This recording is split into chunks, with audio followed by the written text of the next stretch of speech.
వచ్చింది ఇప్పుడు? విశ్వాసకి సమస్య రావట్లేదు. అలాగే ఇద్దరు అవిశ్వాసులకు కూడా సమస్య రావట్లేదు. ఎవరికి ప్రాబ్లం వస్తుంది? విశ్వాసికి మధ్య ఉన్న ఆ జోడీగా ఉన్న వాళ్ళకి మాత్రమే సమస్య వస్తుంది. ఏం జరిగింది చివరికి?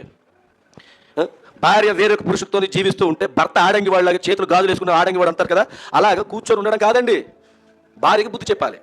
అలాంటి స్థితిలోకి వెళ్ళిపోయినప్పుడు అర్థమవుతుంది కదండి. భార్యకి ఏం చేయాలి? బుద్ధి చెప్పాలి.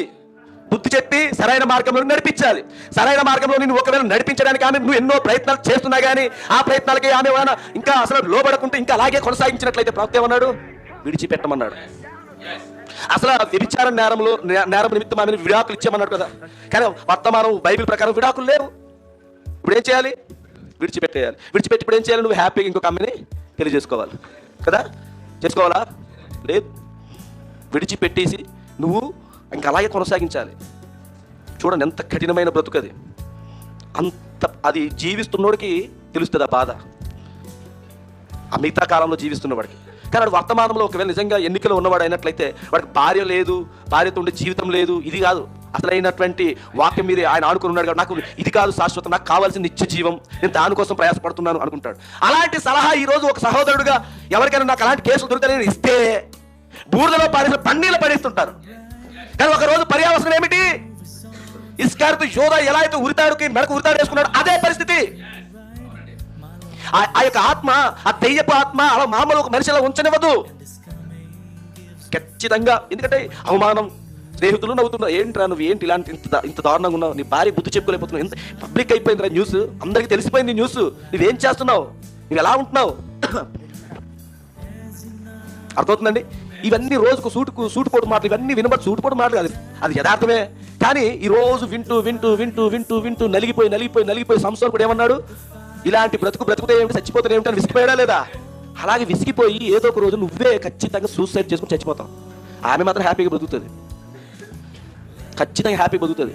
ఫోన్లో వీడి వల్ల నాకు ఇన్నాళ్ళు ఏదో మూలం చిన్న టెన్షన్ ఉండేది, ఏదో రకంగా వచ్చి నన్ను అడ్డుపడతాడేమో అనుకున్నాను. అమ్మయ్య పేడ విరగడైపోయింది, హ్యాపీగా నా బతుకు ఏ అడ్డు లేదు, ఏ మాపు లేదు, ఇప్పుడు నేను హ్యాపీగా బ్రతకొచ్చు అనుకుంటా తప్ప నువ్వు చనిపోయేవలసి నీకోసం కన్నీరు కాచి దుఃఖించేసి అయ్యో నా భర్త చనిపోయాడు అని అనుకుని కన్నీరు కూడా కాచదు. అలాంటి భార్య నువ్వు సంపాదించుకుంటావు, అలాంటి భార్యని, అలాంటి భర్తను కూడా నువ్వు సంపాదించుకుంటున్నావు. ఆ టార్చర్ భరించలేక ఏదో ఒక రోజు నీ యొక్క మంచితనాన్ని, ఎందుకంటే విశ్వాసరాలుగా ఉంటావు, అయ్యో దేవుడు వాక్యం నేను లోబడాలి, నా భర్త ఏం చెప్తే అదే చేయాలి కదా అని చెప్పి నువ్వు ఉంటావు. వాడు రోజు రోజుకి రెచ్చిపోయి ఏం చేస్తాడు? ఏదో ఒక రోజు ఎక్కడెక్కడో నీకు తెలియని ఏరియాలు కాసి ఎవరితోనో తిరుగుతున్న ఆయన డైరెక్ట్ నీ ఇంటి దగ్గరికి తీసుకొస్తాడు. నీ ఇంటి దగ్గరికి తీసుకొస్తాడు. ఇంటి దగ్గర తీసుకొచ్చి చక్కగా పెళ్లి భార్యలా చూసుకుంటాడు, పెళ్లి భార్యలాగా. నువ్వేమో కుంపుడు గదిలా ఉంటావు, పెండ్లి భార్యలాగా ఆమెను చూస్తాడు. ఏదైనా తేడా వస్తే ఆమె ఆయనకి చెప్తుంది, నువ్వేమో ఆయనకి ఇద్దరికి చాకరీ పని చేస్తావు. ఎన్ని రోజులు చేస్తావు? నీ కళ్ళ ముందు నీ కాపురం కూలిపోతుంటే నువ్వు ఎలా ఉండగలుగుతావు? ఏదో రోజు నువ్వు కూడా ఏం చేస్తావు? తట్టుకోలేక సూసైడ్ చేసుకుంటావు. అది యథార్థంగా జీవించిన వాళ్ళ బతుకుకి జరిగే రిజల్ట్. అది వేషధారులుగా ఉన్న వాళ్ళ పరిస్థితి చెప్పనవసరం లేదు. అవిశ్వాసులుగా ఉన్న ఇద్దరు కూడా ఏం అవసరం లేదు. అసలు వాళ్ళు ఎంజాయ్ చేయొచ్చు హ్యాపీగా. ఇప్పుడు ఉన్నటువంటి ఈ కాలానికి అనుగుణంగా వాళ్ళ యొక్క విధానాలు మార్చుకుంటున్నారు. ఇప్పుడున్న ఈ ట్రెండ్, ఈ కాలానికి అనుగుణంగానే వాళ్ళు విధానాన్ని మార్చుకుంటున్నారు. చక్కగా ఫ్రెండ్స్ అందరు కలిసి చక్కగా ఏదో ఒక కాటేజ్ దగ్గరికి ఎక్కడికో వెళ్ళిపోతున్నారు. అర్థమవుతుంది కదండి? ఎంజాయ్ చేస్తే పేకలు మొత్తం తాగి మత్తులో మునిగిపోయి ఫైనల్ స్టేజ్కి వచ్చేసరికి ఏమవుతుందో తెలుసండి? వీడి భార్యను వాడి భార్యను వీడు జీవిస్తూ పేపర్లో కూడా దొరికారు, న్యూస్లో కూడా వచ్చింది, వీడియోలు కూడా వైరల్ అయ్యాయి. ఆ పరిస్థితి దిగజారిపోతారు. ఎవరు వీళ్ళు? ఇద్దరు. వీళ్ళకి అసలు ఈ ప్రాబ్లం ఎవరికి వచ్చింది? చిన్నదో కాస్త ఈ ప్రాబ్లం ఎవరికి వచ్చింది? సొసైటీకి వచ్చింది. కానీ వాళ్ళకి ఎవరికి రాలేదు.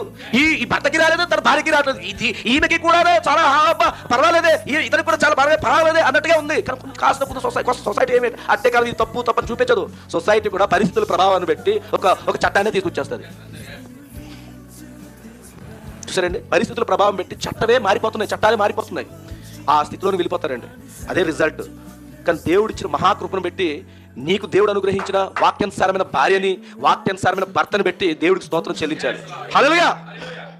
చూసారండి ఎంత భయంకరమైన కేసులు మనం చూస్తున్నాం. ఈ సొసైటీలోనే కాదు, ఈ రోజు మనకు తెలిసిన మన చుట్టాలు, బంధువులు, మన చుట్టుపక్కల ఉన్న దగ్గర జరుగుతున్నాయి. ఎక్కడో కేసులు కావు ఇవన్నీ, మన చుట్టుపక్కల జరుగుతున్న కేసులు ఇవన్నీ. ఆ స్థితిలోకి దిగజారిపోతున్నారు. అదే జరుగుతుంది. దీనికి కారణం ఏమిటంటారు? వాళ్ళు తీసుకున్న నిర్ణయం. మొదటి స్టెప్పే నిర్ణయం దగ్గరే వాళ్ళు రాంగ్ డెసిషన్ తీసుకున్నారు.